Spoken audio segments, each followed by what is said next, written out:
Alright, so today I've got a video on the birth of the placenta and the fruits of the third stage of labor. So after the birth of the baby, which is the second stage of labor, comes the birth of the placenta, which is the third stage of labor. And according to Williams Obstetrics, a rough estimate is that it usually takes about 3 or 4 contractions for a complete placental separation to occur. And he gives a calculation for roughly how long this usually takes. So if the mother's contractions that birthed the baby in the second stage were, say, 3.5 minutes apart, then if you double that number, that's approximately when you can expect to see the first placental separation contraction after the baby's been born. So in the case of 3.5 minutes of the second stage of labor contractions that birth the baby, you would see maybe the first placental separation contraction around 7 minutes after the baby's been born. And then you add 3 more minutes, that's approximately when you might see the second placental separation contraction, and add another 3 minutes for the third, and potentially another 3 minutes for the fourth, if that's how many it took to completely separate the placenta.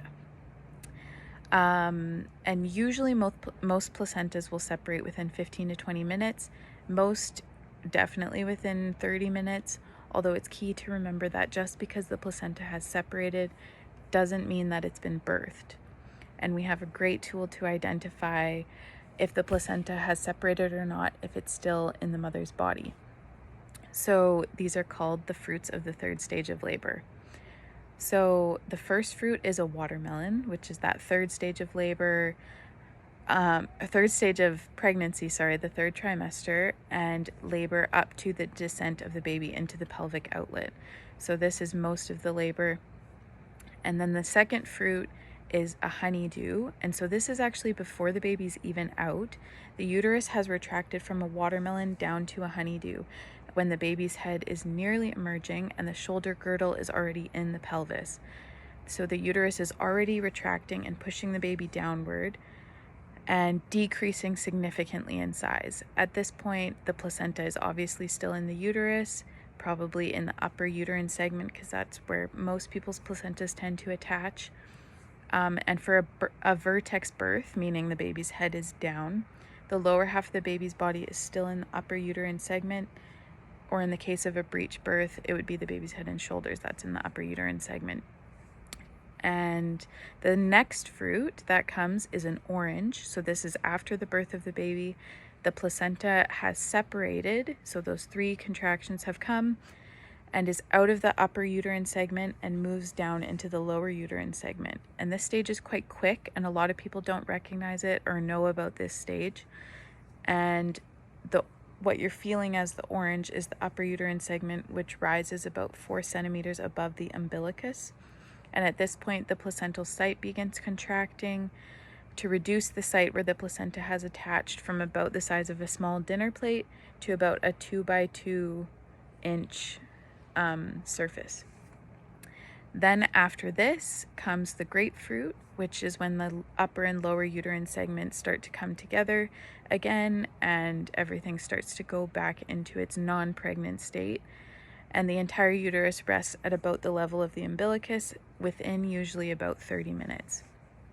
After this, involution or retraction of the uterus will continue until the uterus goes back to its non-pregnant state and size and becomes a pelvic organ once again, rather than an abdominal organ, usually roughly about a couple weeks after the birth.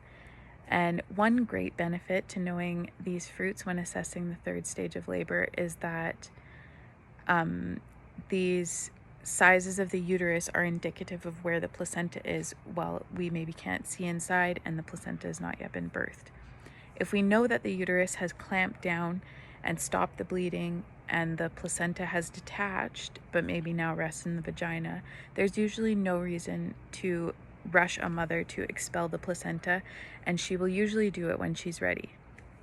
And in fact, according to Varney, which is Varney's Midwifery is one of the textbooks that we study, we should never attempt to deliver a placenta until prior to its complete separation.